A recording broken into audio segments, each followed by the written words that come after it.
Impact segment tonight. While most Americans don't follow congressional politics, which is why the House and Senate get away with doing so little, there is a major situation unfolding that you should know about. Speaker of the House John Boehner has quit. It was expected that Congressman Kevin McCarthy from California would take his place. But yesterday, McCarthy said no, amidst lurid tabloid reports, totally unsubstantiated, and bitter party politics. Joining us now in Washington, Mike Emanuel covers the House for us. I'm not going to get into this tabloid garbage, but that you don't think that had anything to do with McCarthy pulling out of there, do you? Bill, my sense from talking people close to Kevin McCarthy was that they felt like he was in an impossible situation. His allies who were supporting him to be the next Speaker of the House said they were getting hammered at home by people who did not want their member of Congress voting for John Boehner 2.0. And so he went to meet with this group of conservatives known as the House Freedom Caucus, talked to them about what they wanted for supporting him. And basically, they asked for a lot more power. And in the end of the conversation, they said to him, by the way, if we don't like what you're doing, we're going to try to get rid of you, kill you, get you out of power. And so he realized he was in an impossible situation. Right. It might end his career. Now, there's 30 or 40 of these ultra-conservative Congress people, and they have a club they call the Freedom Caucus. But they seem to be exerting a tremendous amount of influence, but it's a very small number. Is that the case?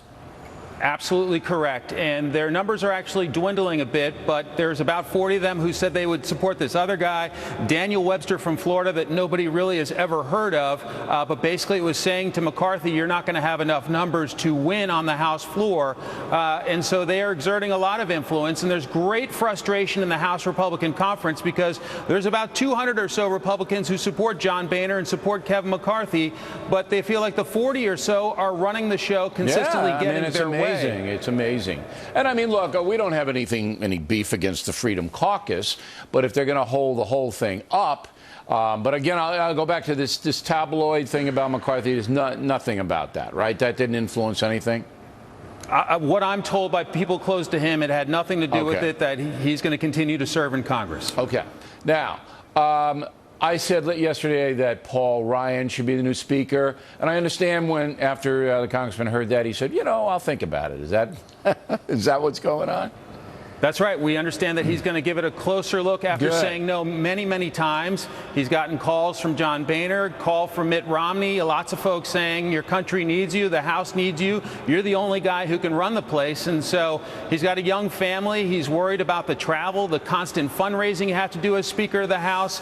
But the latest idea is that they're talking about the possibility of what if you get him just to basically be a holdover guy to run the House through the next election until January 2017. Could he do 15 months on the job and look like a hero for rescuing the House of Representatives? Sure. Well, we need some stability. The country needs stability there. Okay, now, last night we told the nation that Kate's Law will not be a standalone situation in the Senate. In the House, where is it?